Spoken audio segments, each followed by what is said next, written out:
Okay, so everyone, thank you for joining. We will start our live presentation now. Um, Bashir, please feel free to take over and share your screen with us, and we will take the questions in the end. And I will look in the chat, and if anyone has any questions, I will let you know. Okay? That's great. Thank you, Alina. Thank you for this great webinar session. And I'll be sharing my screen right now, and we'll start the session. And as Alina mentioned that you can ask any question regarding our presentation and the topic, or even some topic related to this webinar as well. But better you can write on the chat box, and you can ask in the end as well. Okay, let me share my screen and then we will get started. I would request everybody to mute. Alina, can you mute all and then Yes, just unmute me, yes, please, I will because do I, this. I got. Yes, Thank you. thank you.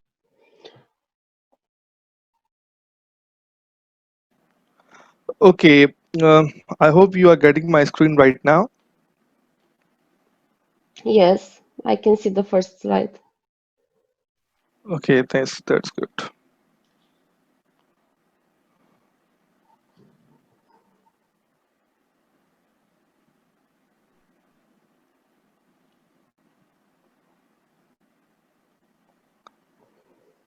Okay, and now this is zoom in. Yes, I can see. That's good. Okay, so first of all, I would like to welcome everybody who has just joined us, and definitely people will be joining right after this throughout this session as well. So first of all, a topic which you already know, that IP for next generation technologies, right? And that what next generation technologies are, like 5G, IoT, and cloud. So my name is Bashir Ahmed Zishan, as Ms. Alina has already introduced me. So what I've been doing and what I do is something summarized over here. Like I have 10 years plus experience of IP core IT and cloud infrastructures, and also I've been involved in teaching and training and consulting. Definitely, you can follow me on LinkedIn as well for all the my profile and everything. So we should start with the topics which we'll be covering in this session. First of all, we will have a brief introduction of what IPv6 is, or we can say IP version 6. Why do we need it? What is the transition process? Why do we need this right now? The carriers are a bit concerned about the depletion of IPv4, but the consumer level, like the user, that mobile user, the internet user, they are okay with the IPv4. So why do we need that? So what is your understanding on what is your thinking about it? You will, I would like to know. So it's better you just write on the comment box, and I'll be start reading that comment as well. Meanwhile, what I can input over here is that IPv6, IPv4 was running very fine. Even the carrier, or you can say the ISPs, are using carrier grade NAT. NAT is basically a, you can say, mapping of uh, multiple IPs, like multiple private IPs to a single public IPs. So that is very good. That is going, like, even at the carrier level, like /16 IPs can be NAT. So things are going well. But what if I say, like, the big giant companies like Microsoft, Google, and Facebook, now they started more focusing. Like, if we talk about like 2 or 3 years ago, since 2012 or 13, they are more toward the uh, IPv6. Like, Facebook has shifted a lot of its traffic to the IPv6. Same with the Google and Apple and Microsoft. And the one major thing, which is the you can see the major paradigm shift, is the deployment or evolution of 3G, 4G, and even now 5G as well. Now the connectivity of broadband and the availability of internet is just emerged, and everybody is using internet. Like, for example, if we talk about 5 years ago or 10 years ago, you can say very less number of people are on the internet, or it is mostly of the official one. But now everybody or you can say the everybody in the home is using internet on mobile phone, on the laptop, on iPad, and anything. And they are online every time, and even the devices are online. So this is the one more basic, and you can say an important reason for that. The IoT, as I mentioned, we will discuss these IoT's aspects and sorry, 5G aspects and smart cities aspect. Why they need IPv6 now? They why they need more number of IPs, and so the depletion of IPv4 is definitely was the concern, but this was somehow mitigated by netting, or you can say using multiple carrier grade nets. But these three things which I mentioned, like the you can say exponential growth of internet, 3G, 4G, and 5G, or the advancement of you can say the big giant companies. They are more toward focused on IPv4. So these are two basic, or you can say three basic reasons. So IPv6 has emerged the need, and the need is become imminent. It's very important. And as I mentioned about the IoT, like the word IoT comes Internet of Things. Internet comes over it. Like any device, I'm not going to the details of IoT and 5G, but I just want you to emphasize why the IPv6 is important for the IoT and the cloud, because this is the motive of our presentation or webinar, you can say, to learn about the IPv6. But before learning these IPv6 technologies or the protocols and the nitty-gritties of IPv6, we must know why do we need that? What is the importance of IPv6? Is that critical to learn right now, or is it really necessary to work on it? So the IoT is the one thing which everybody is talking about. Your internet, your laptop is on internet, but you are working on a laptop for your official or your personal work. But now your devices, every devices, even your home curtains are using internet.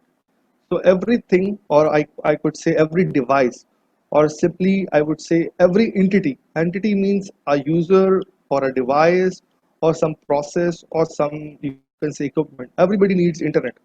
And when you are on the internet, you need something, your identification. Like your name, your address is very important for you to recognize. So the IP, or you can say the internet addressing, is very important for that entity, which could be your device, which could be your laptop or computer, or your even the devices. If I can mention you some examples, like your door of your home, like you have heard about the smart home concept, that every device is on your home, starting from your curtain, your microwave oven, your fridge. Everything is being controlled over internet, and they all have one certain IPs. Here are some pictures also given for your understanding, and one was basic, you can say a good working from the Huawei was there. The link is given over here. By 2025, there is 100 billion connections will be possible. Each connection could be from a device, could be from a person, or from some, you can say, some process.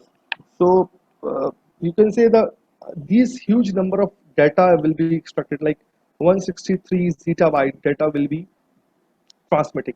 For example, if I say the example of industry where every part is connected over the IoT, starting from their conveyor belt, their access equipment like doors and locks and everything, or their machineries, their robots, their everything, their production line, everything is being controlled over internet. So they all will be producing a data. So this huge data will be generated, and these huge data are coming from the entities, which could be your devices, your person, or your equipment. So everybody needs an IP to survive on the internet.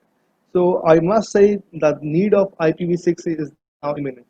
This is the technology which has been, you can say, uh, look was not looking very forwardly, but now it is the need of time. The same thing, the concept, you can say, of the 5G. You just we had some testing of 5G and even some commercial networks of 5G as well in the world. Like some countries had commercially available with the 5G network, but mostly the network they are on a trial. But we know what are the basic requirement of 5G. Apart from speed and you can say higher availability of RF signal, the main concept was latency and the connections. These are the two major requirements, or you can say the major uh, USP for the 5G network. Like the latency is very low, which is normally around 20 plus ms in 4G, but it theoretically it is around 1 millisecond in 5G. So the less the latency, the higher the transfer connections can be built. And the one thing which is very prominent about 5G is the number of connection it can cater. For example, you can say millions of devices will be on the internet or will be having a connection over the 5G. So the more the number of devices are on the internet, definitely the answer is IPv6. Because in when we are having 3G or 4G, the number of devices were slightly lower than right now. If you compare uh, 5 or 6 years ago, the number of devices you have in your home and office are, for example, X number. Now we have 2x or 3x number of devices available. Like your every device at your home and office now can be on the internet. So this is very important, you can say the aspect which makes me feel that IPv6 is very important. And as I mentioned that there are 3 or 4 concepts which is very prominent for 5G, which is already emphasized over here as well, like latency and higher speed and with a very low and reliable connections. Like the more the number of IoT devices. For example, I gave you an example of industry. Let me give you another example. For example, you have a cattle farm and you are having like 10,000 sheep and goats and something. So is it humanly possible to cater to guide all these cattle, or you can say take a check and balance for all these cattle? So you just put a small RFID on their neck or maybe planted on their head. So each RFID, or you can say some wireless device, it could be like a small internet device with SIM base, which is working on 2G or 3G, which is very minimum nowadays in cost. So these can be tracked, how they are moving, what is the uh, their growth rate, everything can be controlled over. So for example, you have a 10,000 cattle and everyone is generating like 2 KB data. That is very minimum. So it's mean per second you are generating more than 2 MB data. So what if we multiply with the 24 hours, then 30 days, and then 365 days a year? So you can, so this is a small example of a cattle with some 1,000 or 10,000 cattle. They are generating this much amount of data, and the connectivity is required. But definitely it's very minute example. But if you take a bigger picture on a global horizon, then you will got to know that how much requirement are these. Even just to add one common example, that the people are working on remote surgery or operation. So you can imagine the precision and the precision requirement for that operation, because you are working on a human, it's not a robot or some device. So you need to be very accurate, you need to be very synchronized. There is no delay, or multiple connections has to be maintained. Like for example, one is to handle the surgery by the doctor or surgeon, or one cameras are there, different cameras there will be uh, taking input from the patient body and then sending data to the surgeon's laptop, and also the information which is coming from their back end as well. So there are multiple connections has to be established. So these are some very common examples which I just shared with my uh, information which I have. So like I give you 3 example of 5G and IoT and something like that. So these are all interrelated. Like 5G will be more required for Internet of Things. Internet of Things cannot survive without cloud. And when you work on Internet of Things, so data will be huge. So big data comes in, and all these technologies are dependent on IP, and the need of IPv6 is now you are convinced, and definitely you are convinced. That's why we are here to discuss IPv6. But I would again like to emphasize this concept again. The need of IPv6 is more than ever is now. So I think it has a very good introduction for all this thing. But now let's summarize this in a one picture where IPv6 can benefit you. You just take an example of anything. Is it a consumer network, healthcare? I have given you example of healthcare regarding the surgeries. The agriculture example I have given you. Transportation, IoT has a big influence on smart cities, or you can say smart vehicle environments, where every device is to communicate with every device and the process as well. When we are moving toward the self-driving cars, or like drive, the cars are talking to each other, cars are talking to the, you can say, electric signals, traffic signals, they are talking to the next station, they are talking to the next stop as well, they are talking to every devices which is connected over that route. So IPv6 will be reliable and will be required everywhere you just count in. So without getting further delay, now we'll start what IPv6 and how we will be learning. So before that, I just had so many, sorry.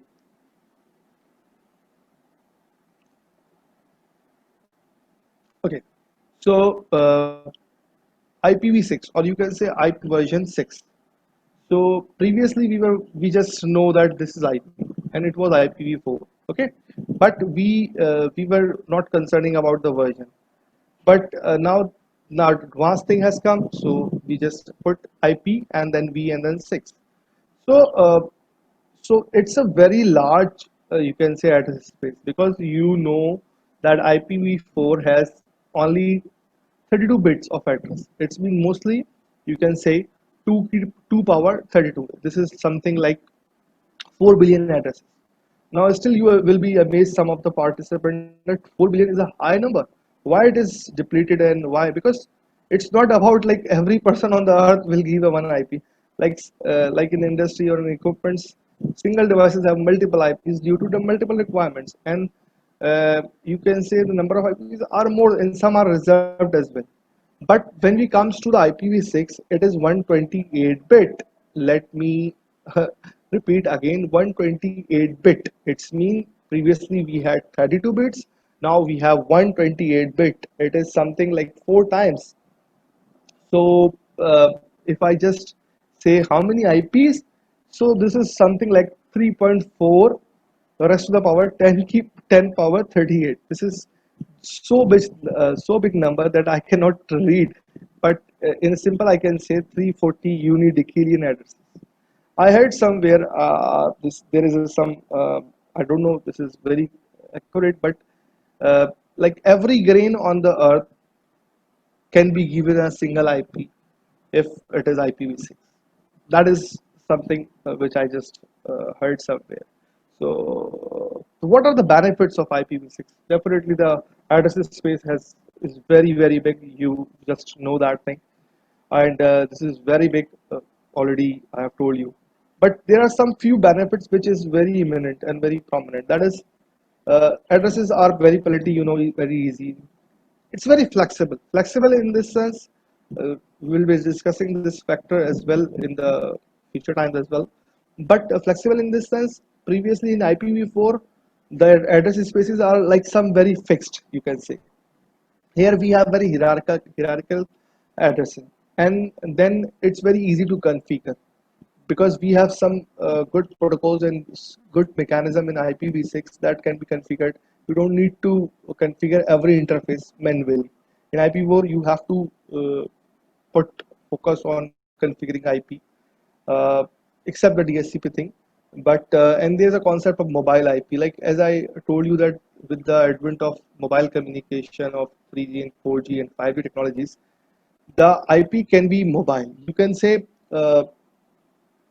you can move and your IP will be fixed. These things will be discussed, but like security has an inbuilt feature in IPv6, and the plenty of IP addressing and easy to communicate. These are three basic things which is very important with the IPv6. Let's further move toward. Okay, before moving, now maybe someone is asking. I saw just a message from somebody that we are we started working on IPv6 and where the world is working on IPv6. Are they working or are they adopting this thing? Yes. If you see the graph, mostly countries with some reddish, sorry, with some green and yellow, they are more focused or they are more adaptable with the IPv6. So if I say approximately 35% of your traffic or the availability of internet is on IPv6 right now, that is a very big number as compared to the last 20 years. For the last 2 or 3 years, it is something like 20, 10 to 12% increase. So these countries are more toward IPv6. You can see China, India, and America, they are the leaders right now.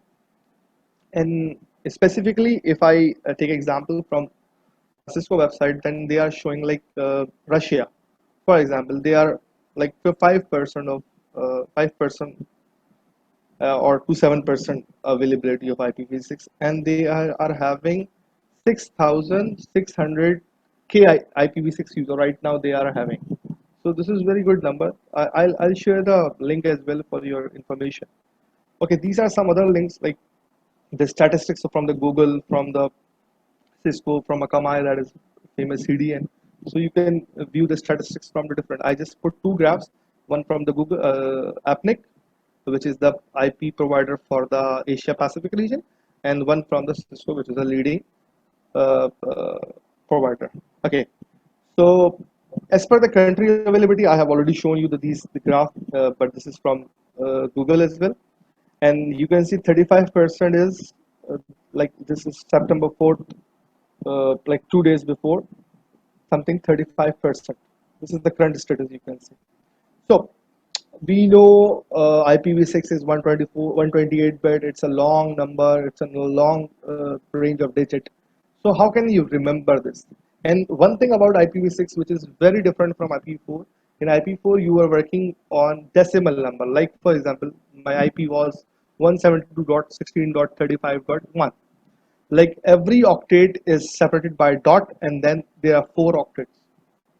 But here we don't have octets. Here we have hexate, because these all block, like this is one block 2001. This is of hexadecimal. Hexadecimal means uh, 10 decimal digit and 6 alphabets from A to F. You know the number system: hexadecimal, decimal, and binary. Binary is 10, and hexadecimal is decimal plus 6 hexa. So they are combination of hexadecimals, and they are separated by the columns, not by the dot. This is very important thing which has to be noted. Okay, so there is a one example given over here, like 2001 DB8, and then hexa, sorry, colon 76, and this is the whole number. Now the one thing which comes in your mind, like how can I remember this thing, and how can I even pronounce, if even I'm not remembering it, how can I pronounce?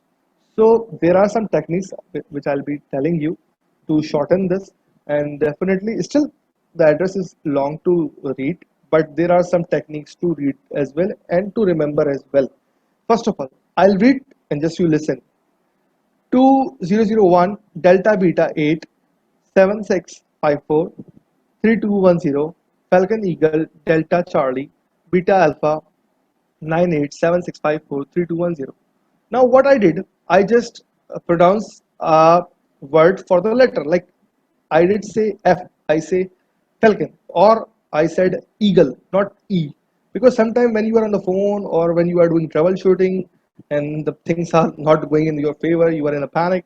So you could be B and the other party would be listening like C. So it's better you use the word. And now the things are very fast. Normally, we do not call and tell somebody that this is my IP and I'm having a problem. You just copy and paste it to the text box, to the message, to the WhatsApp, to the what to email them, so they can just easily do. But just for the safe side, I just told you the example. Okay. Now this is still a very big number, or you can say a string, like a string of a large digits of hexadecimal. some are 4, some are 3. This is why they are not equal. So we will be, every hexade should be of 4 hexadecimal digit, but sometimes we have 3. Why it is that? So we will be discussing that this thing as well. So this is the process to shorten it. When there is a 0 in the starting, we can omit. I can say you, I'll give you $5, or would I say $0.05? It doesn't make sense. I would say $5. So this is the same concept. There are 3 rules, or you can say 3 techniques to shorten this thing. So just to remember that this is a big string. Now we will start cutting down, or we will do a small operation to make it small. Okay, there are 3 rules which we will be doing one by one just to make you understand. First of all, we have an example of 3 falcon, eagle, and then a long string. Now, what I see, drop leading 0, starting 0 can be removed. So here you can see 3 falcon, eagle, 0, 0, 0. These 3 zeros can be omitted. So what does happen? Now 3 falcon, eagle, and then colon that 2. So everybody will understand that this 2 means there should be 3 0 in front of this 2 to make it 4. And then we have a 0 1 1 1. But I know this is not this should not be 0 1 1 1, it should be 1 1 1. So now you can see that this whole string will shorten to this string. This is the good output. Now one more thing, when you have continuous 0, you can put single 0. You do not need to say I have $0,000. No, I have a $0. That is fine. So same thing, 3 falcon, eagle, 0, 0, 0. It's mean only 0. And what if you have a two group of zeros together, or 2 or more could be. So even you don't need to put 0:0. You would put colon 2 times. That is very fine for you. But there's a catch. What is that catch? This double colon, or you can say the summarized uh, network, could be used only once. It will not be like this if you have a 0000 colon 0000, then 0C01, then again 000. So you would use these double colon only once, which should be in the starting case. Okay, so here I will repeat this concept again just to make you understand. And if you just put a question over the chat box, Miss Alina will tell me, and then I'll try to answer in the end as well. Okay, the first was very simple, omitting the leading 0. Starting 0 can be limited, like 0 1 alpha beta can be written as 1 alpha beta. That is very simple. Same concept for 00 AB could be written as AB. So you can say the whole long string can be summarized to the smaller one. That is very good. Sorry. And the second concept was of double colon. We were using single colon for every hexade, but if you have a 000 000, so we can replace these 2 hexade or more than 2 hexade with the double colon. That is called compress format, but that has to be used once. Here is one example I have given you for the incorrect. You can see this guy.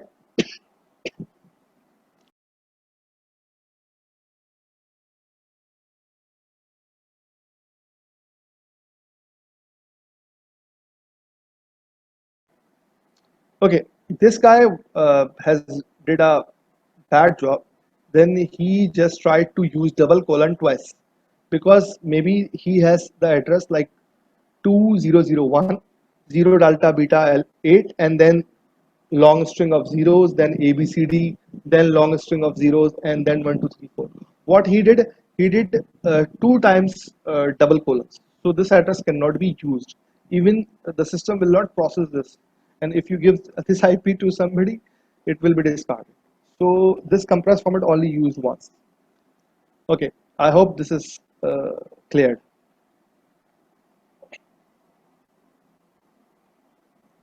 This is example for this uh, omitting all zeros. Like we have 0000. What he did, he first of all he put all 3 zeros and replaced by single 0, and then he replaced all these zeros with the double colon. So the long chain of address will become the compressed one. So this is a good example. Okay, we have talked about little much about IPv6, but it's better we can ping on our laptop or system. You can open your command line and you can put your loopback address. Maybe you are not using IPv6 right now, but you can ping your loopback. So there are two methods. First of all, you will put like this is a snapshot of my laptop, like 000000 colon 000001, or simply I can use my logic and my technique which I just learned for compressing the long IPv6 address to the smaller one, double colon one. So it will start the pinging your loopback address. So what was the loopback in IPv4? Do you remember? Definitely you remember. So let me tell you what is the loopback address of IPv4. Just mention in the chat box. So just have a revision as well.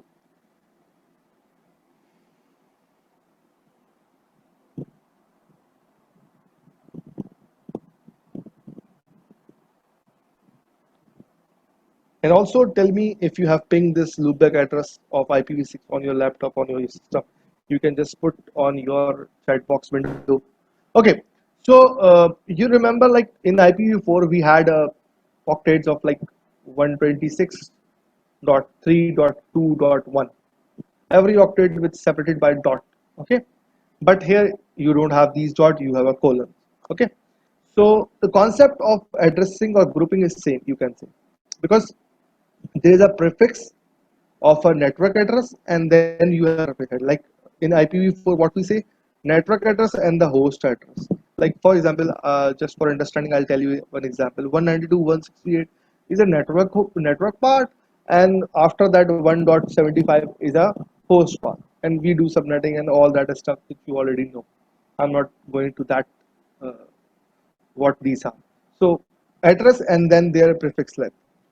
The same concept applies on IPv6, but a little with little changes. Like for example, we have a network prefix and the interface ID. But but thus, as you know, that IPv6 has a long range of availability. So we are having a good chance to make it very hierarchical.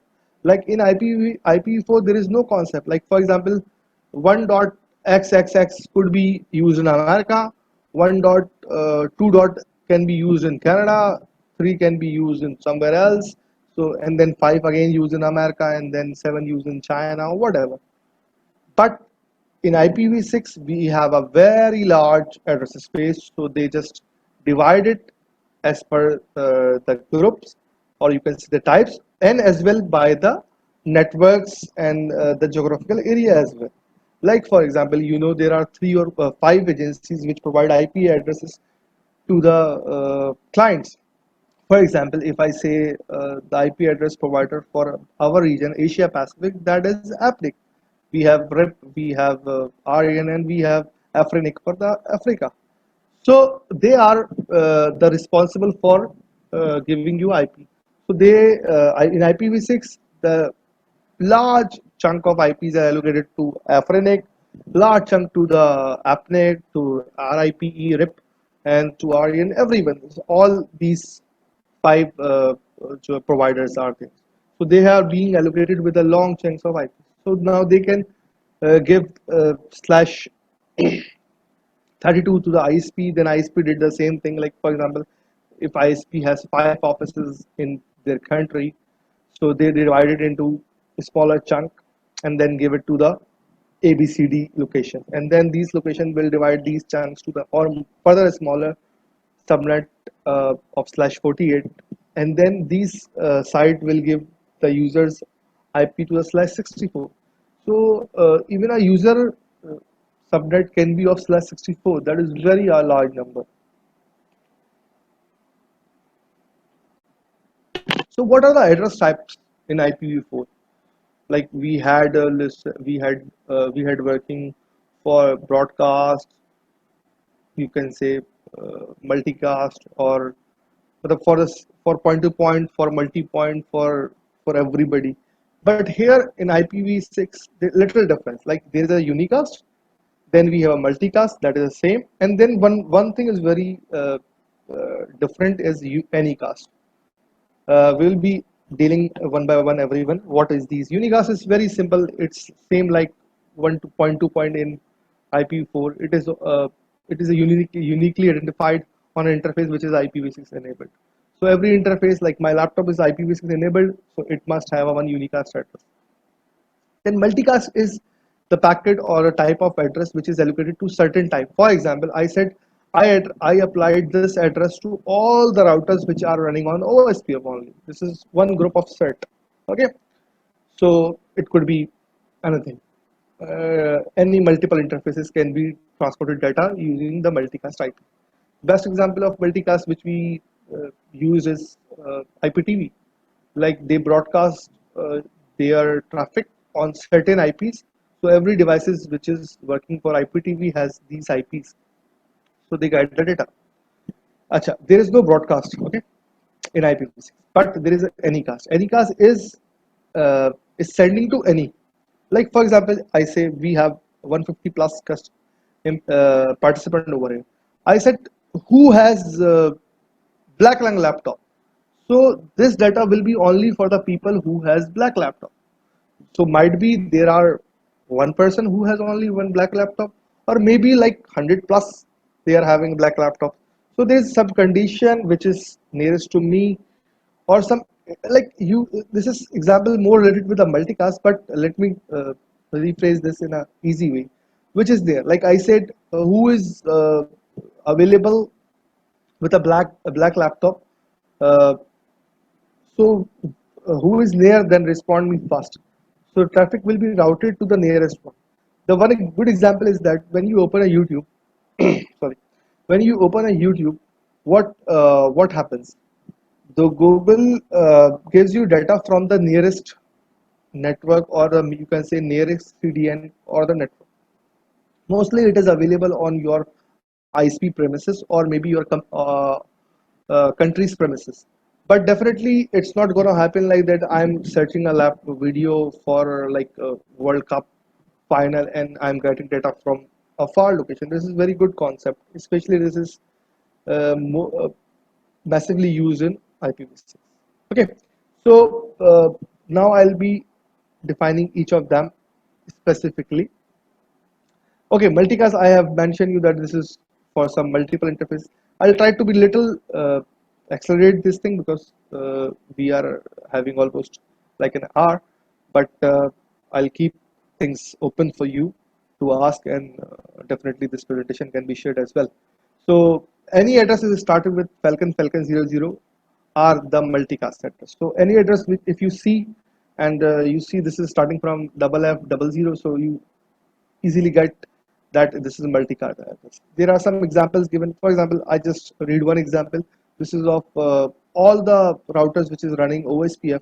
They are having address something like this. For all the routers of RIP, they are having this. And what about the Anycast? As I mentioned, that it could be sent to the multiple interfaces, but upon the routing distance. Here I did not say a distance because in physically we calculate the distance, but for the routing. For example, maybe my router is connected with your router directly, but uh, by routing it is far. It is coming from some ABCD router. So by routing distance you are not near to. So this packet is only delivered which is nearer to. For example, this picture might be little helpful for understanding that this PC is sending data to everyone, but the nearest one will respond to you. Okay, so comes to the unicast address, the first type, which is the unicast. You know what unicast? Every interface, every device has the unicast address. There are different types of unicast. Will be focused on the main or the core unicast addresses, and data is given for all the. But definitely, I'll put focus on global unicast and link local and loopback, so you will get to more data information about these widely used. So unicast is the address which is for single one. It could be global unicast. Global unicast is nothing different than the public address in IPv4. If I say I am routable to internet, that it's mean I must have a global unicast address. Definitely, if I say in IPv4 I have 192.168 address, definitely I know this is not gonna work on internet because the edge router, the core router will discard this the this address. So we can use these IPs in the local area, but it will not propagate to the internet. So same thing goes to the global unicast in IPv6. Every address is starting with 2001. 2001. I repeat, 2001 is the prefix which is used for global unicast. Acha, what comes the local link local, or you can say now the comes the word local. Local means something on the same link or some close vicinity. Okay, so any address starting with Falcon Eagle FE80, which is link local.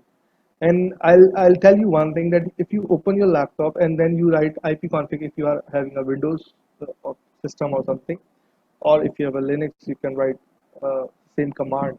So you see IPv6. If your laptop is IPv6 enabled, then you will see the link local address is over there. Every device which is IPv6 enabled are having these addresses. And loopback is simple address which is not assigned to anybody. You just need to check your connectivity. You just ping. This is the first example you do in your networking work. For example, if you uh, think about IP4, as I ask you to write in a chat box, let me see if somebody, most of the people have written this. That is 127.0.0.1. So if you ping this, then you will get to know that your LAN card, your NIC card is okay to work with. So same concept, if you just ping double colon 1, or you can write 0 0 0 0 colon 0 0 0, or you can use the knowledge which you have just learned, and you compressed this long chain of zeros into double colon and then 1 and then ping, you will get the answer. So uh, these three are very important. Then unique local is like private address. These are some examples which is very rarely used. Unspecified is when you don't have IPv6. So I more focused on these three because we will be doing lab regarding these global unicast and link local and loopback as well. Okay, so structure I have discussed already this thing in the start in address space. There are two types, two you can say blocks. First is for network ID and then user interface. But if I say about the global interface, global unicast, what we do, uh, like this is 128-bit. You divide network part 64-bit and user interface ID 64-bit. Interface ID can be assigned by my planner or whatever. But the global unicast network address is slightly divided into two parts, 48-bit and the 16-bit. 48-bit is something like which is showing that this is global routing prefix. And subnet ID is something to, you can say it depends upon the organization. For example, I have three offices in my company, ABCD. So I divided subnet 1 to one office and subnet 2 to the second and the subnet 3 to the last one. So what I will do, so it will help me to synchronize or to arrange in a better way. Okay, the configuration, the first thing which I mentioned in the advantages is that the configuration in IPv6 is little easy. Now you may ask that this IP is very long, so the configuration should not be very easy. It's a hectic task. But let me tell you the other story. There are two types of configuration available. Same in the IPv4, auto configuration and the manual. Manual is something like you open your laptop or router or you write this IP 192.168 and something. And if it is IPv6, then you write this IP and you will configure with a subnet mask and a default mask and then press OK. And then you are good to go. But still you are having a very large chunk of address to be written on this dialog box. But there are some very good options available in IPv6. That is, one is SLAAC, Slack. In short, we do say Slack, or we can normally say auto configuration. where you don't need to configure IP for every interface. For example, just I'm giving you a very layman example. I have 100 devices available, and all has to be on IPv6 and like 1,000 interfaces. So do I need to configure it manually? No. Now you may ask that maybe we can configure DHCP server, but there are some issues with DHCP as well, because it's not always the direct connection. You need to relay DHCP messages, and then DHCP is more focused on the broadcasting. So I'm not saying we are going for DHCP. So there's a one mechanism which we used is Slack, stateless address auto configuration. Okay, this is short form as Slack. In Slack, what we do, it's very easy process, you can say. We will do the lab as well. Okay, you will make a default gateway of a router. Like for example, I say I have 100 routers. The router A is my default gateway, and then it will allow everybody to transport that uh, address to everyone. And how the users or the beneficiary will get the IPv6 address. This is what we define using EUI addressing. So what is this? The master router, in layman example, a master router will help every other router, for example, 1,000 routers, 1,000 interfaces or devices. It will help all others to get the IP. And these IP addresses from the same subnet, but it will be constructed by using their own MAC addresses. This is little strange, but this is very true. How this is being done, then this is what we discuss in our next slides. Okay, there is one more mechanism which we discussed, like we could use the DSCP. Yes, we could use DSCP in IPv6, but little with the changes as compared to the IPv4.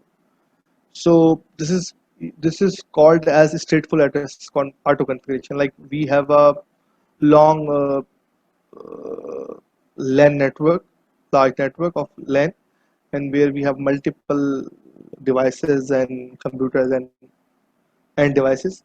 So we can run IPv6 DHCP server, that is called DHCP version 6, same like the IP version 6. So, and it will allow everybody to give the IP configuration. And you know what DHCP does? DHCP gives you IP for some certain time, that is called lease time. It could be 1 hour, it could be 1 day, or whatever you just configured, and it gives you the default gateway. It gives you subnet mask and what is called prefix length and everything it gives. So both option is available in IPv6, but we will more focus on Slack because this is something very unique and very important to use on IPv6, and definitely we will be doing a lab on it as well. Okay, so this is the concept which I was discussing for Slack, that how all the devices or all the interfaces will get the IP addresses. So the master router I will configure, you can say master interface, I will configure one single IP subnet on that interface, and all the remaining will get the IP according to that subnet. For example, just to give you a example, for example, I'll configure 2001 colon 1 double colon, very short IP address just to make you understand. Now two things you can get from this address: 2001, it's a global unicast, first thing. Second, I configured colon 1 and then double colon, it's mean all remaining are zeros, and this is slash 64 address. This is for my company or my office, whatever. Okay, now what does it do? Now all the my devices, my users and everyone will be assigning a IP address from this big subnet, but everybody should be having a unique address, otherwise there's an issue. The IP should be unique to everyone. It's not like your name, that there is a guy Ahmed or there is a guy Mark is available to everybody in this world. So their address should be unique, and which is from the same subnet. So every device or every network entity must have an MAC address. MAC address is, that It's a physical address, or you can say it's a static address which cannot be changed by the legal means. Okay, so what if I will do some amalgamation of this subnet with the MAC address with some manipulation, and then I'll get one IPv6 address. And what is that process? The detail is given here, but I'll be try to make you understand from this chart, which is very good. For example, you know that MAC address is of 48 bit. That is very true. 48 bit, fine. And our IPv6 is 128 bit. First of all, I need to add some other digit as well. First of all, what I do, I divide this MAC, sorry, this MAC into two parts, like 24 bits and 24 bit, right?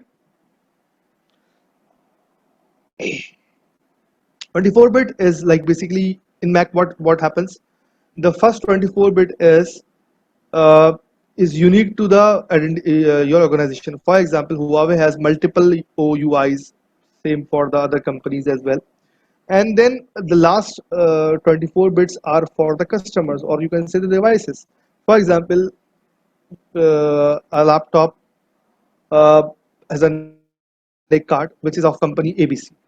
So his code is, for example, 0001.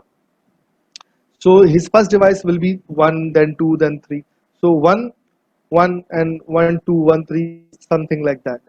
So what we do in EUI process is that we divide 48 bit into two chunks, 24 bit, 24 bits, and we convert it into the binary. You know, these are also hexadecimal. These are also hexadecimal. If you can see my, let me open a highlighter. Okay, now you can see the highlighter, laser pointer. Okay, we divide into the 48 bit into two chunks, 24 and 24. And what we do, I'll separate these two 24 bits apart, and then I'll put 16 bits of 1. Okay, but the last one is 0. So basically, what is that? Double quad 1, quad 1, quad 1, and then triple 1 and 0. Or you can easily say in hexadecimal double F FE. So I'll again repeat that big chunk of MAC address is divided into two parts, 24 bit and 24 bit separated, and add FE. FE in hexadecimal can be converted into binary like double one double one double one double one double one double one double one and 10. So you can say this 48 bit is now become 64 bit, right? So the process is also mentioned is over here. The one thing is very important is that the seventh bit of the first 24 bit, you can say this 44 bit, has to be flip. Like if it is 0 become, it needs to be reversed. Fine. So for example, what it was FC, and when we converted this FC into binary, it becomes double one double one double one double zero. And when we flip the seventh bit, remember seventh bit, 0 to 1, it becomes FE. Why it become FE? Because you know, if all four ones are there, it is the value becomes 16, and 16 is hexadecimal is a F, and double one double zero becomes triple one zero, which is equivalent to the E for eagle, because the triple one zero decimal value is equal to the E in the hexadecimal. So now by using my Mac, I got this 64-bit address. Okay, starting from FE9947 double F FE75CE E0. So if you have given this part of the address, you can easily correspond with the MAC address. You can see last three boxes are same, and then you have FFEE, and then you have a same address with little change. So this is how you make address of 64 bit. Now you can ask, what about the other 64? The other 64 is already part of a global unicast, or you can say the network part. You don't need to be worried about that. Or I'll try to show. Yeah, this is the same thing. So you are just making the interface ID. So this is the very good example. So by doing this process, every device on the that network which is being configured using Slack will be having a unique address. Okay, as I mentioned in the starting that IPv6 is very easy and simpler.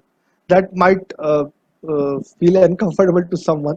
That how can it is possible to very simple, because when we are having a big addresses and more things. So the concept is that there are multiple headers available in IPv4, but in IPv6 header is very simple and very concise.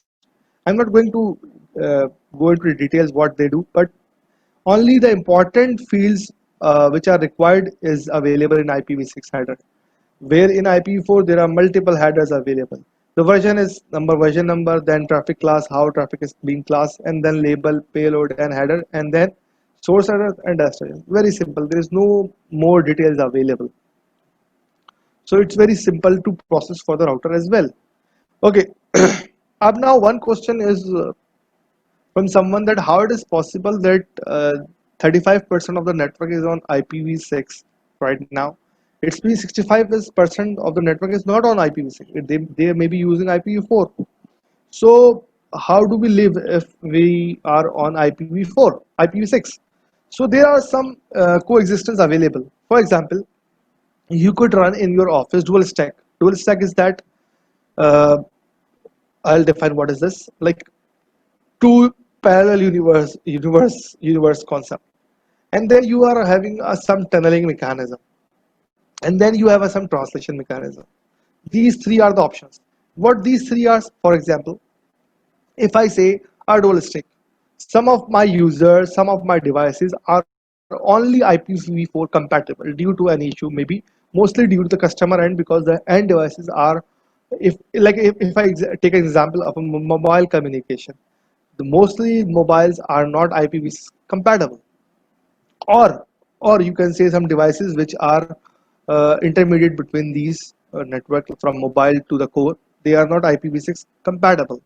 So some network is IPv4 and some network is working on IPv6, and some is working in between in both. So this is something like you can say both network coexist. And what if I say in right now in today's world 2020 we are using the both. So it's been some ISPs, some companies they are using IPv6 completely, some are using IPv4, some are using both. So user are using as per their requirement and their need. So this is the one thing. And second thing is tunneling. What does tunnel means? Like same like we use in a VPN. When you are far from your home or office, you make a tunnel over the internet, or you can say a leased or private line or virtual line to your office, and then you use the office network. The same concept. If you are working on IPv6 network, your whole internet is mostly on the IPv4. So what you do, you just make a tunnel over that IPv6 network, and you just transport. For example, I have an office in location A and B, and I'm connected over the internet, but my office or my premises is 100% IPv6 compatible.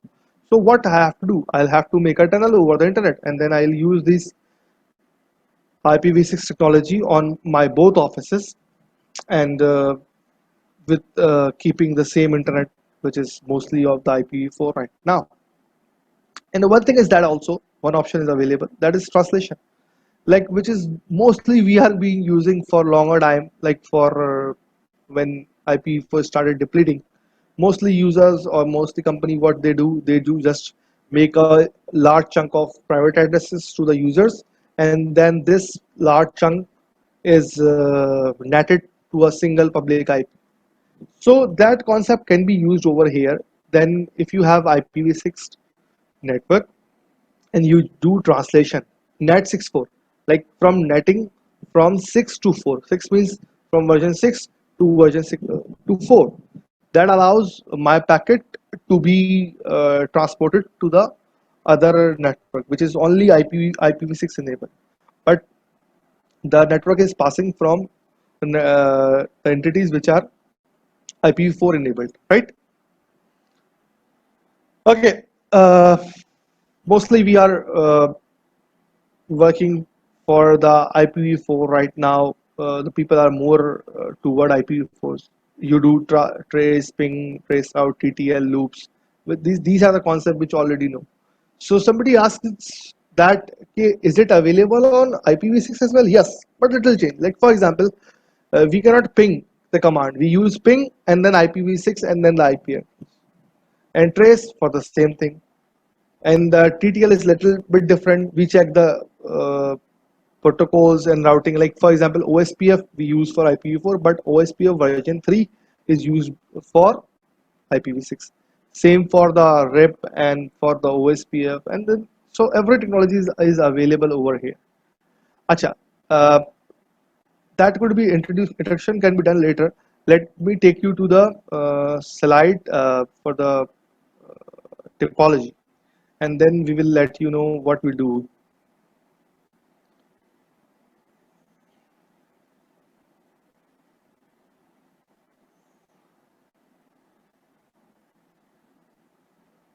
Just a minute.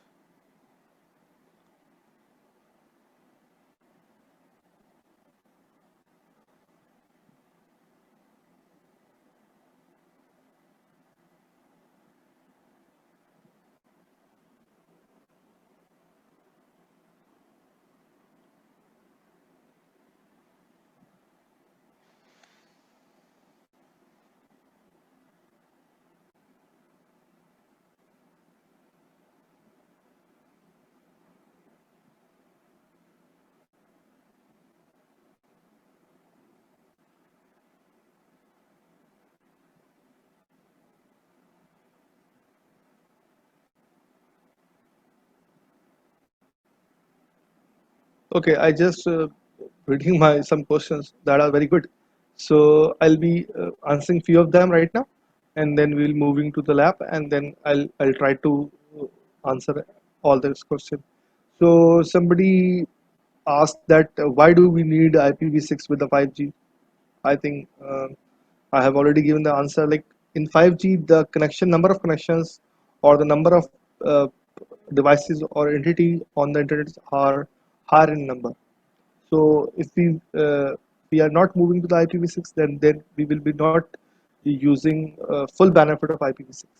Okay, and IPv6 is very huge block, no overhead for. And somebody asked, yes, number of devices by 2025 will be billions, right? Very right. IPv6 more efficiently, right? And one buddy has asked one very good question. I just saw.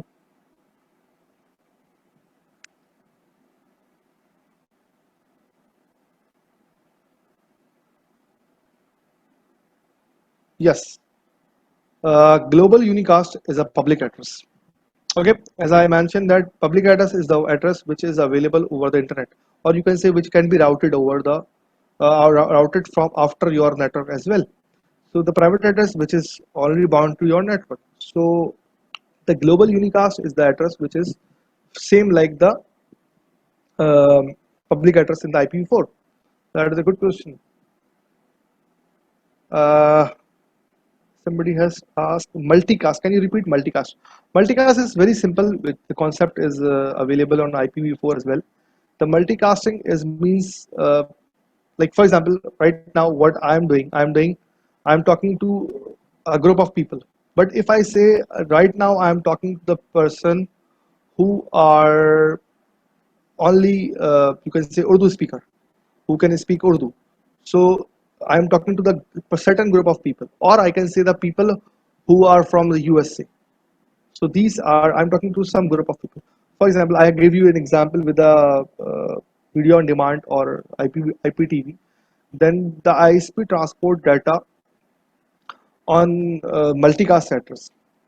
Okay, so the only devices which are configured with the multicast address will be receiving that or will be processing that address. And same for the OSPF. When you send data or request or packet to the multicast address. Only devices which is configured with OSPF will be able to respond on these queries. The same concept on multicast in IPv6. Uh, I can ask if I can share the. Definitely, I'll be happy to share. No issue. Okay, so get back to the presentation and then the our lab session. Okay, so what I tried to summarize in the lab session that I'm not going to tell you what ENSP and everything. You already know this thing. So I'll try to be very focused that what our learning object is, that we'll try to configure manual IPv6, then we will configure some you can say auto configuration using Slack or something, and if I get time we will be using some OSPF version 3, that is for OSPF for the version 6. Miss Alina, can you just let us know how much time do we have so we can prepare accordingly? Meanwhile, I'll try to share ENSP. Okay. Yes, ideally we should, the presentation shouldn't take longer than 1 hour and a half, but if you have the availability to, I don't know, maybe until 1 o'clock, so um, maybe 45 minutes more Okay, fine, maximum. fine, that's good. If you So if you people can, are and also mhm, if people can still stay here with us. If not, I will just record the session and I will post it in the community later. So it's that's up good. to you and our audience. I am willing Thank you, Miss to Alina. wait. Sure, thank you. Thank you, so nice of you. So I'm getting very much fun and I'm enjoying giving this session.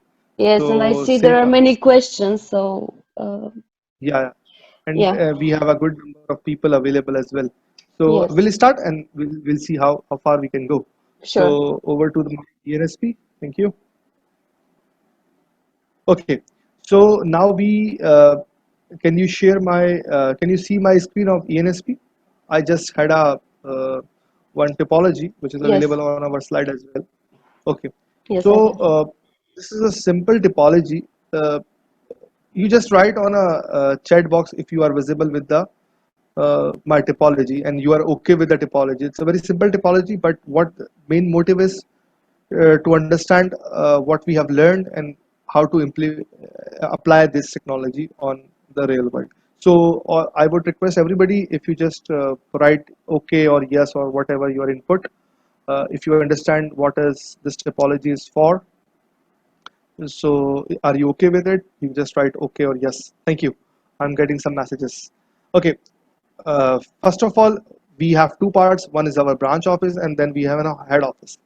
And luckily, I draw some smaller box for the head office, but it makes sense because we have some PCs and routers available at head office. Actually, what I was trying to show you is that, like, if we have multiple branch offices, I'm not like if I take example of a bank, there must be one head office, and there are multiple branches available over the country and maybe outside the country as well. So what they are doing, they are trying to implement IPv6 on their network. So what they have to do, first of all, let me open this router, and I would suggest one more thing. If you can, I'll share this topology. I have an idea for all of you, and I'll share this topology to Ma'am Alina. So you can get this topology and you will configure all that thing and you can send it back to me to just have a review or something, or you can add something as for your practice as well. So this would be some good thing which I can share with you. So let's start with basic configuration. Now this router is starting. Can you see the dialog box of router as well, or do I need to share this thing as well? I can see it. Um, Maybe you guys can confirm as well if you can see everything. The dialog box for the CLI. Do you see the yellow screen? Yes. That's good.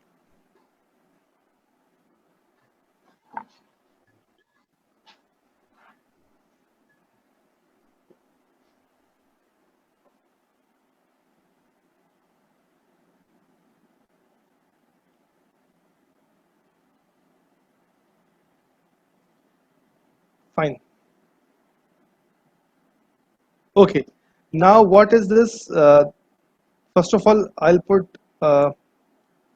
the name so I can remember this what router is this. First of all, what I see, this is a R3. Okay, I'll just put the name, simple name R3, so I can remember this is R3, right? And what I will do IPv6 and then enable this command. Do you see my screen and what I'm writing? Yes, I can see it. I'm writing IPv6 or what command I'm input just giving. Yeah, we can see very clearly. Okay, that's good. So what I did, I just enable IPv6 on this router. By default, IPv6 is not enabled on a router. You need to give command IPv6, and then this is enabled on the router. Now what I do, I just see the configuration. Wait, I'll move this.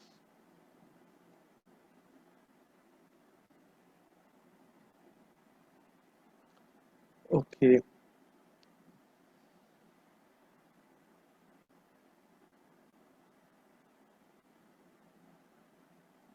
fine. So what I do, this like this interface gigabit 000. Okay, I'll have to configure interface 0/0/0, and then I'm on the interface 000. Okay, now what I do, I will enable IPv6 in the interface level. Okay, now this interface is IPv6 enabled. So can anybody tell me what if I have enabled IPv6 over this interface, what happened to the interface? Any changes or anything added with this interface? Can you write on the chat? Meanwhile, I'll configure. Then I'll get back to you what changes has been done. So this is, you can see the IP is 2000/2:B. So B is available on router 2, and I can use C over here. That is no issue.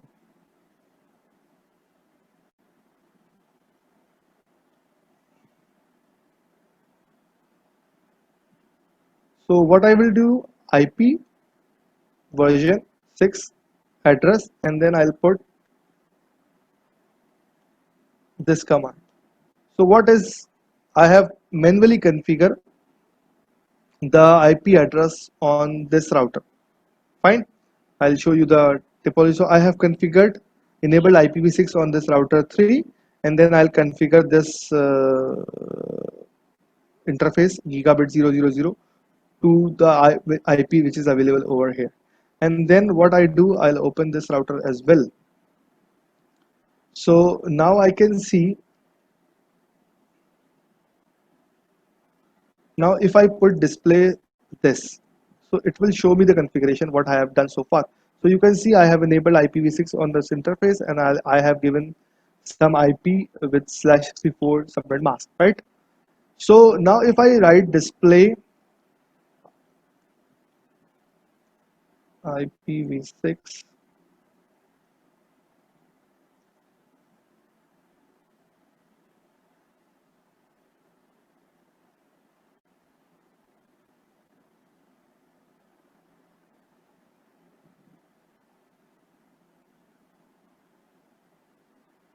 display this interface, definitely it will be showing you all the physical values about these interfaces. Okay, so now you can see the interface is down and it is getting up, and the MAC address of the interface and everything. Now what I will do,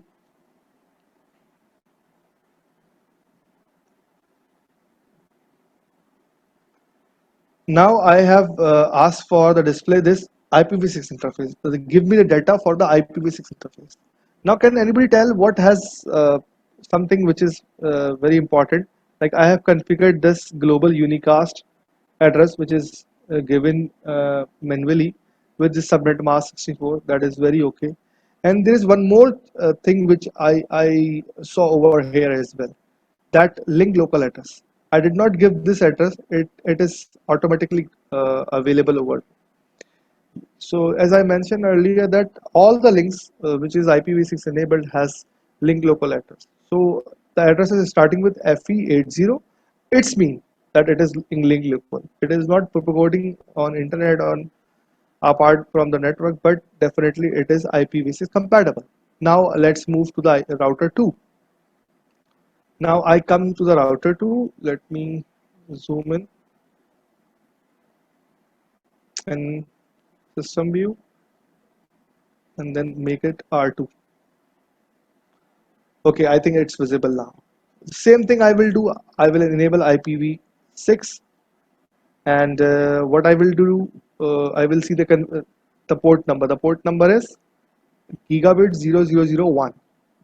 Now I'll go interface gigabit 001.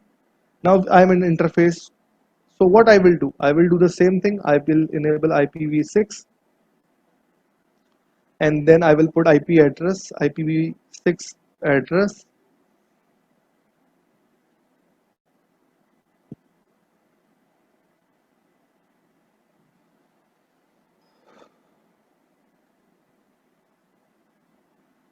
I'll have to put 200 colon 2 colon B, 200 colon 2 colon colon B and slash 64. Display this. Now this is the configuration which I got, and now I see the configuration of IPv6. Display this IPv6.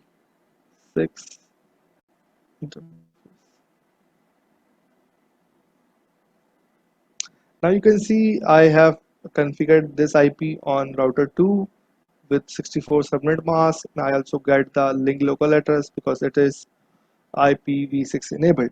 Now can I ping my other party? Ping, and then I'll write IPv6 because I'm not pinging normal version 4 IP, I'm pinging version 6 IP. So I have to write ping and then IPv6 and then the IP 22001 colon 2 then colon colon C. So now you can see I can pick the router 3 as well.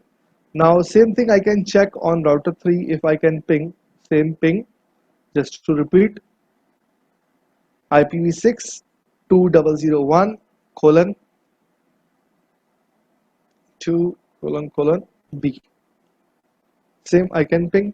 So what we have achieved so far, that we have done the basic configuration. We have enabled IPv6 over the uh, topology. We have configured a point-to-point link, and we also have configured manual routing, or you can say static addressing, not routing, sorry, manual addressing.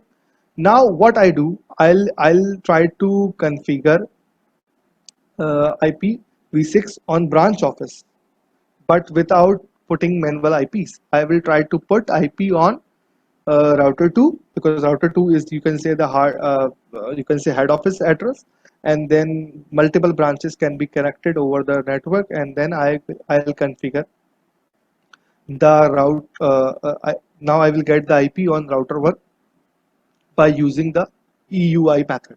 Now can anybody tell me how can I done this process, that I'll configure IP on router 2 and the router 1 will get that IP automatically, or using the Slack method. I just give you the hint. What step I have to follow? I'm not asking you the commands. I'm not asking you the complete details. I just want to know the one-liner. What step I should follow?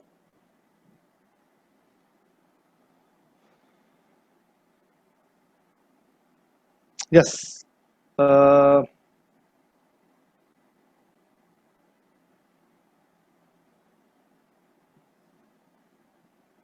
okay. Uh, the topology is being shown to you. I think it's okay. Yes. Okay, that's good. Topology is shared. Okay, so what step I could use, or what I should do? This is not a quiz we have in the last, but I'm just asking a question. Meanwhile, yeah.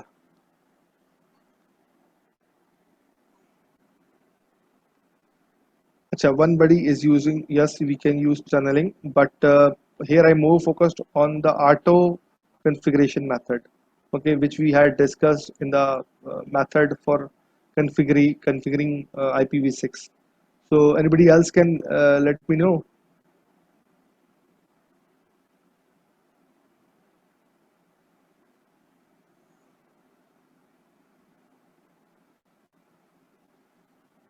Okay, that's good. Okay, so let me share again.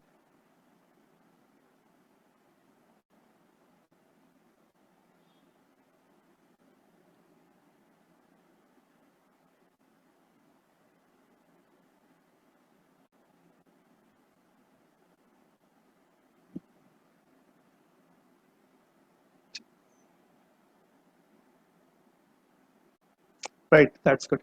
Now I have shared complete screen. Okay, so now topology is being shown over here. So we have router 3 configured with a manual IP, the same on the router 2. Now router 2 is also connected with the router 1 using the public network or our topology. So what I'll do router 2.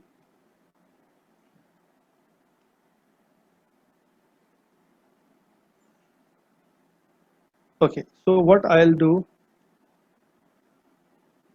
the interface, okay, the interface connected with this switch, that is gigabit 000, and I'll try to configure something on it. Okay, let's move. Interface gigabit 0000, and then I'll do the IPv6 enable, and I'll configure the manual IP, which is this. Okay, actually, this is okay. This is the IP. So IPv6 address 2001, and then we have 1 colon colon a and slime 64. Okay, now what we have did the same process which we have done over here, but on this case, or you can say in auto configuration mode, this R2 is like for the head office. And all the branches need to be configured automatically, but we need to give IP over this interface. You can see my mouse pointer, the interface which is highlighted, is to be configured manually. So I have configured this. Let me open router 1 as well, so it can boot meanwhile. Okay, it's booting right now.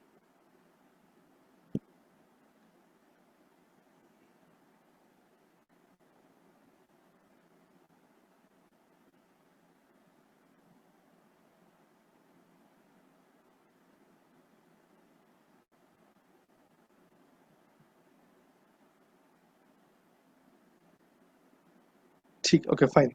So this is configured.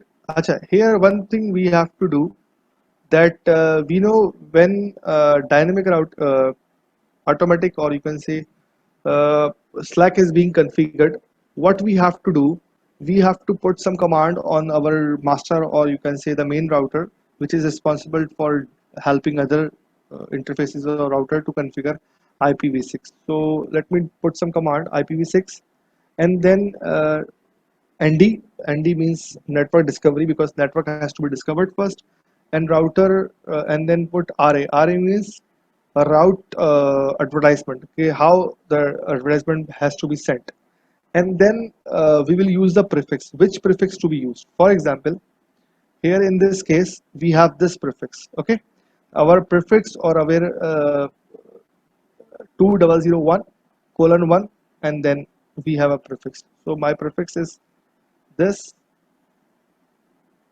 and then we have put some timers. For example, prefix length 64 is a prefix length, and then live timer. I'm putting 600. 600 is 10 minutes, and the same thing for the prefix live timer.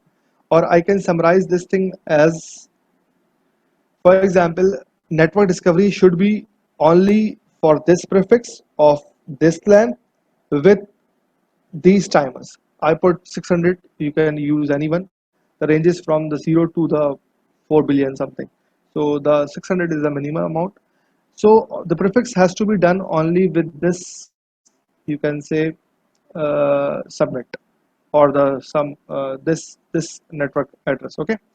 So here one more thing. So I remove all the network discoveries apart from this network. So undo IPv6 ND RA. ND is network discovery. RA is route advertisement. Now the router 2 is configured, and then let's move to router 1, which is our branch office actually, which is our branch. Let's move to system. Let me change the router 1. So now we are in the router 1. But what we have to do, I have to enable IPv6.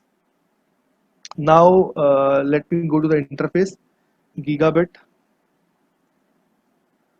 0/0/0. Okay. Now what I have to do? I have to do IPv6, and then what? Sorry. Okay. IPv6, and I have to enable this because activating IPv6 is very important. And then I write IPv6, and then there is an option. Either we put an address manually, I have to put address manually, or I can write auto, means you can get address automatically. And what address I should be using, either from DSCP, from global, or link loop. Definitely I need a global because my head office and my branch office are being connected over the internet, and I need my branch office to be internet aware area as well. So I write global. So now my branch office will be able to get IPv6, yes or no? Again, I would again request you to write on chat box that will I get IPv6, yes or no? And if yes, what IP would I will be getting? Either it's a fixed IP, or what sort of IP is this? You might be answering very well. I'll stop. I'm not stop sharing, but I would ask you to write on a chat box. Then I'll show you that what IP I have gotten from my head office. So router 3 to router 2, I have configured manual addressing. From router 2 to router 1, we configured manual on the router 2 end, but on the router 1 end, we have configured it automatically. And the process we used is, I'm giving you an example of Slack. So you just write on chat box. So yeah, that I'll be getting address from the auto configuration by using Slack, and definitely display this because you can see the configuration first, then I'll show you what IP I have gotten. So this is very simple configuration. IPv6 have enabled an IPv6 address auto global, that automatically you have asked for IP to be configured with the global unicast. Now I see what is this, display this IPv6 and then interface. Now you can see I have been received an IP of this. This is my IP from this subnet, and with using Slack and with this timer and everything. Now I'll show you one more thing. And you have link local, definitely it is IPv6 enabled. But I'll show you something first.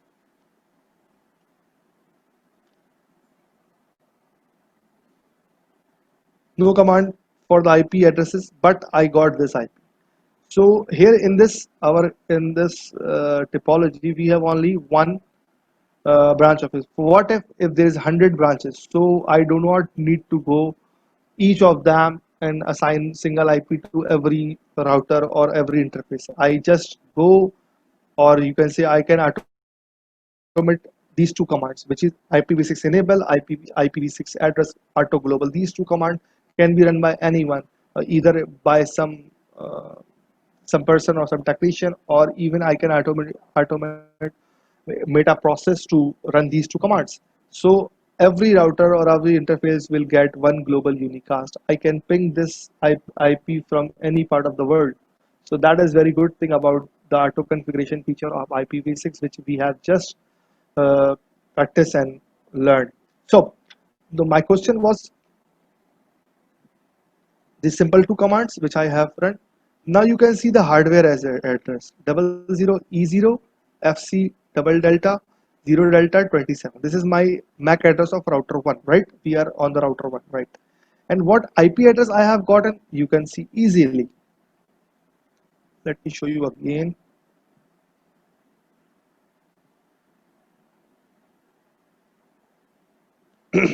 Now that's very good. Now you can see this is MAC address of my router 1, and this is my IPv6 for the router 1. Now let's deep this into this address. This is my subnet which I already configured. I can see over here that 200, this is my global unicast.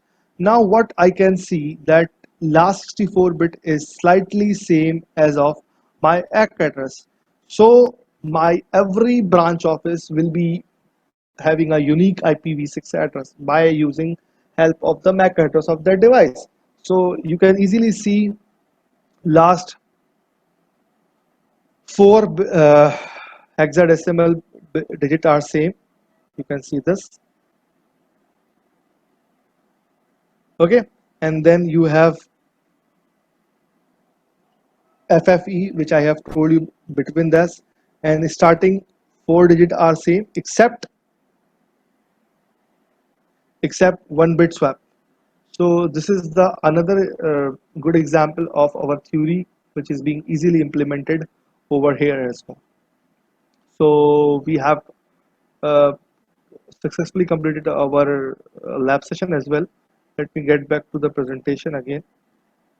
And so what we have done so far, we configured manual routing from our router 3 and router 2, and then we configured automatic routing or automatic addressing on router 2 and router 1. So what if we have 50 routers, every router will get the auto address from the router 2. With the help of router 2, same subnet, like which subnet is 2001:1, and everybody will start getting the IP address according to the MAC address which they are having. So this is very good topology, and I would like to thanks to uh, you people as well. It helps a lot in understanding. So these are slides which will be presented by Ms. Alina, because these are mostly related with the community, and there are some slides for the quiz which me or Ms. Alina, anybody can Yes, discuss. So over to thank you, you. ma'am. Yes, for those of you who don't know the community already, I just want you to know that this is a technical community for all Huawei enterprise products and certifications. We already have over 181,000 members, and we hope that you will also join if you haven't already. We have many engineers, Huawei engineers, but also partner engineers in the platform, experts, customers, students, instructors, and so on. So if you want to have access to an extensive knowledge base, many technical cases to learn from, many activities with rewards, webinars, and so on, please go to the community and register or log in if you haven't already. Here you can see some of the rewards we have now in the community. We have smartwatches, smartphones, Amazon.com gift cards, and so on. So please register if you haven't already. And now please go to the next slide. Yes. Okay, so this is how the webinar post looks like. Sorry. Don't worry. I just want you to know that Bashir will share 3 questions based on the content he presented. 10 users who respond the 3 questions correctly get a chance to win a $20 Amazon.com gift card. but you have to go to the community post and share your comment under this post. So if you So, want to ma'am, how follow, they are how they are giving the answer? Either they are posting or they are emailing. What is the no, no, procedure? no, no, no. So I will send the link again. I already sent it Hmm. in the chat, but I will send it now again just to be sure that everyone has access to it. It's very Hmm. easy. I will update the questions after we finish, Okay. and they just have to go to the post, which I sent in the chat, and Okay. leave a comment with the three answers. So for the Very good. first Very easy. answer, they just need to put the number of the question and the correct answer in the comment, and we will select 10 lucky users who Very respond good. correctly, of course. So Definitely. yes, you guys can find the link here in the chat. You can see how the post looks like, and I would also like to ask everyone to vote for you because we have a competition for the best webinar presenters. So if you enjoyed this presentation, if you enjoyed the information that Bashir shared with us, if you liked this webinar, please go and vote for him because he deserves it. I hope that you guys will support him. I also send the voting link. So please go here and vote for him and also leave your feedback. Maybe if you want a new webinar with Bashir in the future, we can discuss about it. He seems to, I personally loved your presentation, so I hope that our users also Thank you. enjoyed it. So if you guys also enjoyed this presentation, please also go and vote for him, and he will enter this competition that we have for the webinar hosts. We are trying to reward the best, the most excellent presenters. So enough for me now. You Let me can see if we have some question on chat box. sure, sure. You have shared the link as well. I have just see on chat. Um, okay, somebody write SLACC. It's SLAAC. Very good. Show the router config again. Router 2. Okay, I'll be showing you router 2 configuration. No issue. Let me open ENSP. And you got a new Okay, question just now.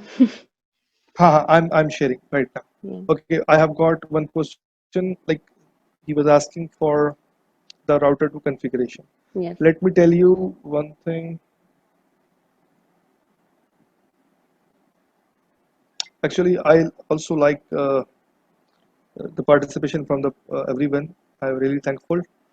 Okay, so there are two things which we configured on router 2. First of all, the configuration, manual configuration for router 2 and router 3, which we just put IPv6. We enabled IPv6 and then we put IPv6 on router 2 interface and router 3 interface. That is very simple. And then we configured some configuration for router 2. So every router, every interface which are on the auto configuration will get the IP. So let me show you the IPs. So the configuration, that is this display correct. So what configuration so far we have done? First of all, we have enabled. Let me tell you the configuration. First of all, what I have done enable IPv6. So the router is IPv6 aware. And then what we did, we configure these commands, yes. Interface on interface 001, which is connected with here, which is connected with router 3. So simple IP configuration on interface 1 with /64 mask. And for interface 000, which is connected with the router 2, router 1, for auto configuration, we put three commands. First of all, of course, enabling IPv6 on the interface. Then we had a IP address on the IPv6 address on the master router, which is R2 in this case. And then we configured two commands. First of all, IPv6 ND. ND is network discovery. And basically, what we do IPv6 do IPv6 for network discovery ND using route advertisement of this prefix. The prefix is given over here with this prefix with this timers. These two timers are live timer and preferred timer. You can select anyone, but these are the optimal values. And then we configured one more command, that is undo IPv6 ND RA hold. Like, I don't need discovery from everyone. I just need discovery from this address, because this is our global unicast address subnet for this networking. For example, we have one more client over here, or you can say another branch office. So we can use the we can make a connectivity over here.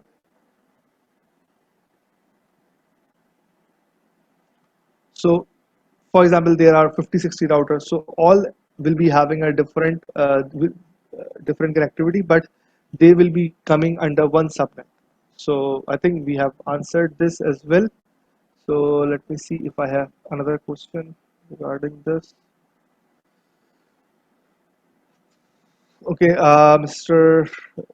who has asked for the R2 configuration, I have shown. Please show the configuration.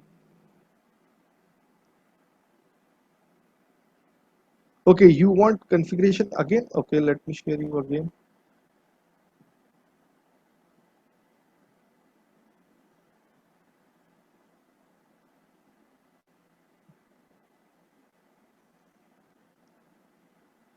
Okay, so here is a configuration, Mr. Brian.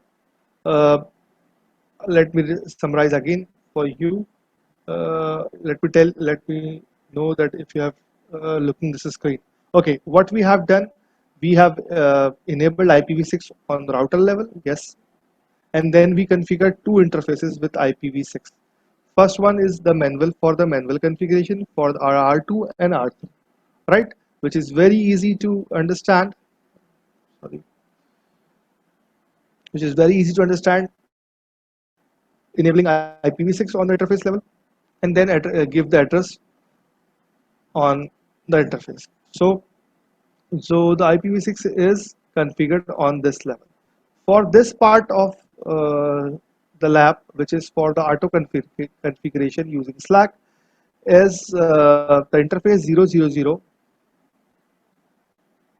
Interface 000 has two configurations. First of all, I gave a IP address which is being used as a subnet for whole you can say auto configuration, and then we put some command for you can say network discovery and something. And if you say I can paste a configuration for you on chat box if you are unable to copy. Okay, let me do a copy.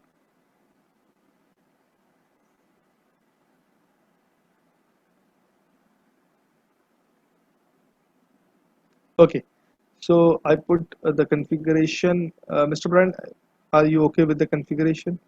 Okay, let's see if any other question.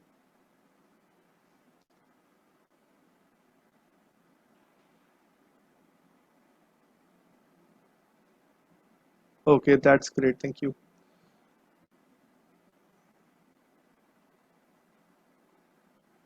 I Acha, see that. ma'am, yes. What else we can do right now, or can we have some for questions Um, or something? What we do? yes, I see there are two people who raise their hands. I'll let them. I'll unmute them. Hello.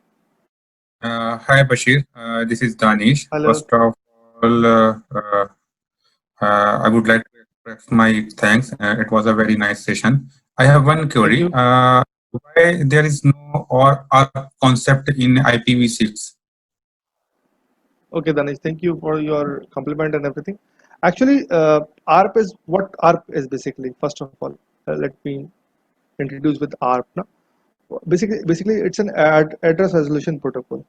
So if you are working on layer 2 network with the switches and your devices connected, the end devices. Hello. Yeah. Okay, fine. So okay, so when you are connected with the end devices or the layer 2 network, you just generate an ARP.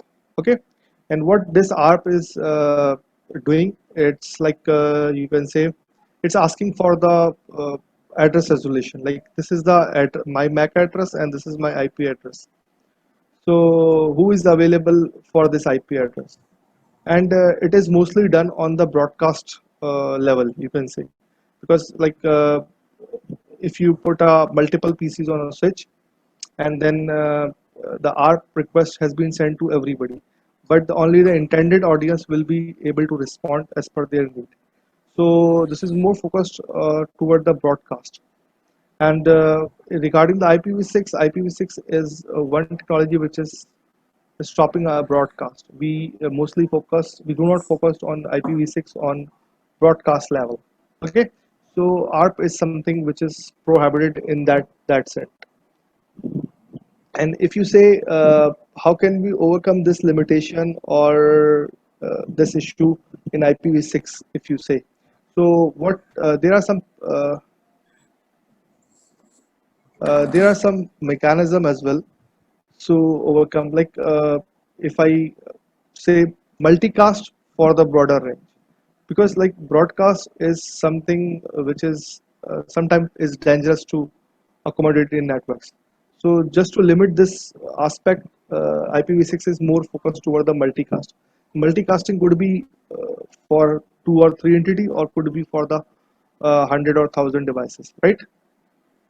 So Yes. anybody else has asked the benefit of this command? Okay, we had two commands for the router too, which is responsible for auto configuration.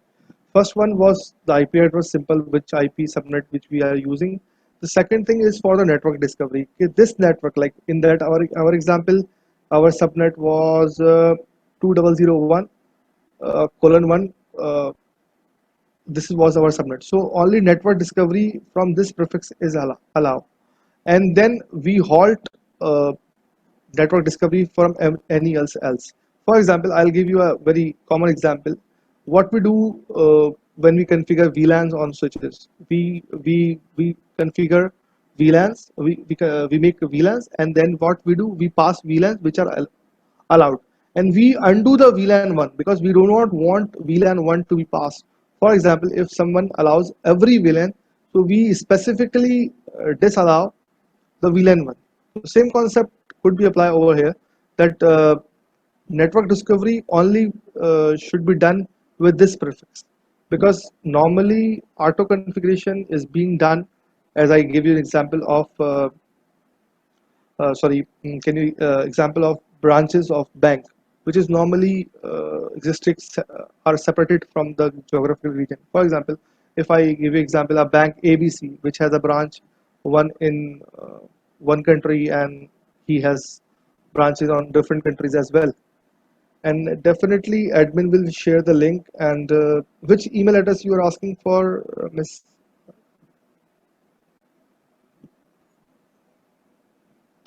Uh, Please don't send me your email address here because it's a private, it's your personal information, and it's not okay to share it here with everyone. Yes, actually somebody is asking for the email address, Miss Rina. Yeah, I don't know, but I cannot. It's not okay to share your email address publicly here. It's don't share. Yes. so I will share the recording in the forum post. Like I said, you can go to the community. You'll find the training materials there. So I think it's better this way. Everyone will have access after.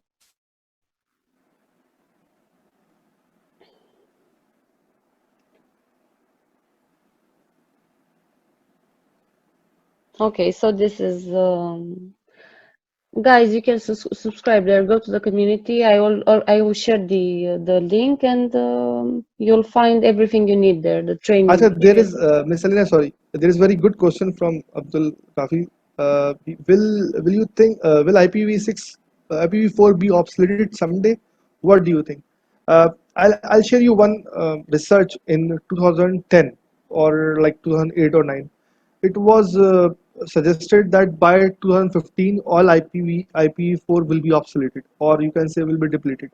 But even right now, still AppNic has some chunk of available addresses. But definitely these are reserved for some special cases. Even if it is expired or if it is used, There are some chunks which are reserved for testing purposes for others as well. So I would not say it will be depleted someday, but definitely if it is very low in number and people needs more number, so even if it is available, then we have to shift to IPv6. And definitely the big companies and big nations, they are moving toward IPv6 sooner or later, and they are doing as well.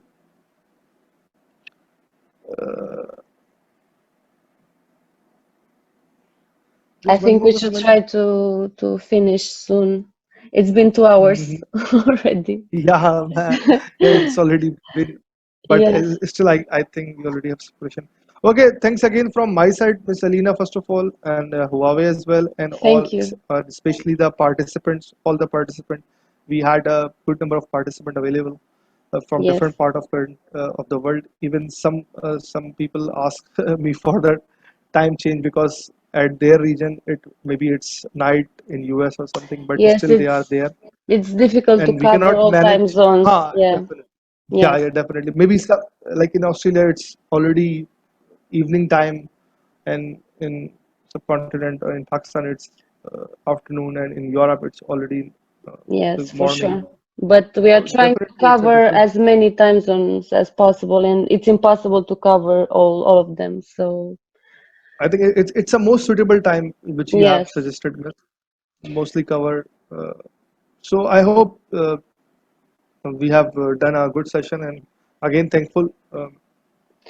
yes. I also want to thank you very much for this session, and everyone who attended. Thank you as well. If you have feedback, suggestions, and if you'd like a new session with Bashir, why not? Maybe you can ask more questions and send your suggestions, and we will take everything into account. But this is it for now because it's already been 2 hours. So we have to end it for today. But stay tuned for more live webinars in the future. So thank you all. Thank you.